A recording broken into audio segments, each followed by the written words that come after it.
All right, time now for the PIX panel. Joining me this week, PIX 11 political reporter Henry Rossoff back, and City Hall bureau chief for the New York Post, Bernadette Hogan. So good to have you both here. Good morning. Let's get into it and begin with the big interview we had today with the FDNY. We just heard from Commissioner Laura Kavanaugh earlier, right? She's looking forward to what's next for the department.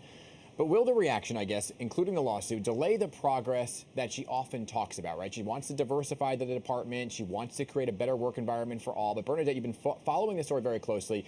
You just heard her talk about some of these demotions and firings. What do we make of it all?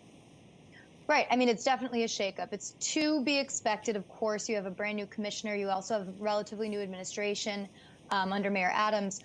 But the fact that 3 high-ranking chiefs were demoted, and there is a lawsuit where they're suing to get their jobs back and be reinstated. And they're saying, listen, this is going to put us at a total disadvantage, and especially at where we've seen crazy fires throughout the city. I mean, number one, you could look at the Bronx fire last year that the FDNY responded to. But overall, the commissioner has also been taking out a couple other high-ranking people, of course.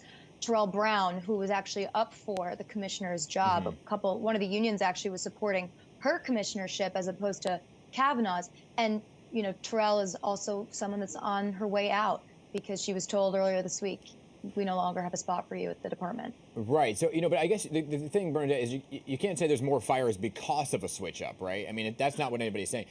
It's that is there enough to handle the level of fires that there are? And she's saying there is. Right. Yeah. These chiefs are making the argument, listen, we have the expertise. We've been here for so long. We have the authority and, the ability to delegate and figure out how to attack this. And of course, there's staffing issues across the board throughout the city. So this is, again, it's trying to determine whether or not this is regular shakeup in command or something that's abnormal and has to do with maybe something else going on within the department. Yeah, we shall see.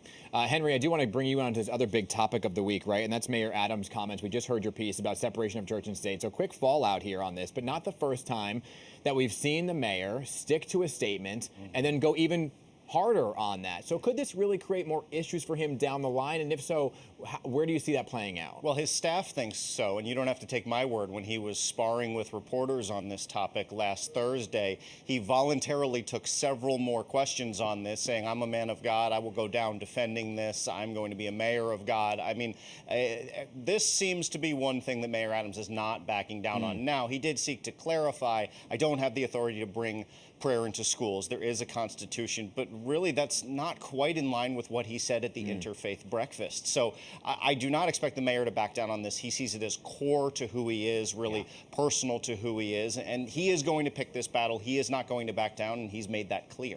Yeah, I guess, Bernadette, the question is, who is he playing to on that issue? I mean, he's definitely playing to the group of faith-based leaders, right? I mean, also even in his own administration, his top advisor is a pastor. He also has appointed other controversial pastors to his administration. But I mean, he also, at the end of the day, his base, right? You have black and brown voters in Brooklyn and Queens who are religious, are faith-based, and those are, a large majority of that population elected him.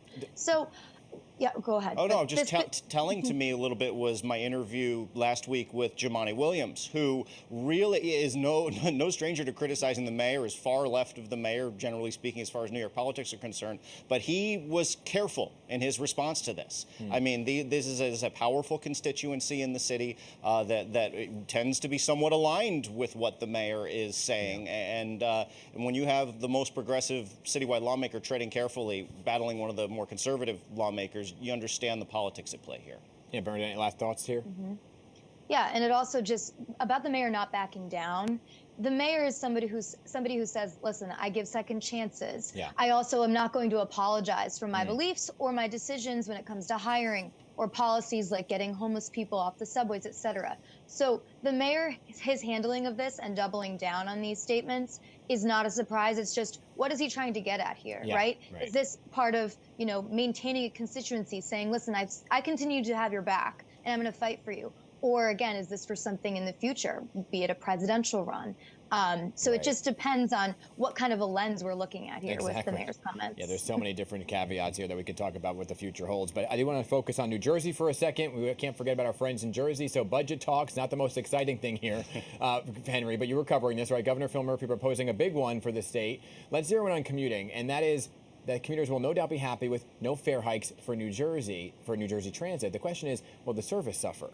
Well, Governor Murphy admits that the service is already suffering to an extent. We have breakdowns approaching a high. We've got a $500 million deficit down the pipe. But what he's doing to try to address that is make sure that more capital dollars, which are designed to fix these systematic problems, don't go to just making the trains run every day. They go to fixing the tracks, fixing the trains, and so on. Yeah. But he did not in his budget, and this is key, lay out how he's going to fill that $500 million hole. That's a problem he essentially kicked down the road. He can afford to do that for a year or two, but it's the train coming, through the tunnel, pun intended. And he can kick it down the road because he doesn't have re-election. I do want to talk about one more thing because it's another week, and we got to throw George Santos into the mix, right? Because this time there's a big headline. The House Ethics Committee will investigate him, right, Bernadette? So there's a lot of allegations, but they're zeroing in really on the money. Right.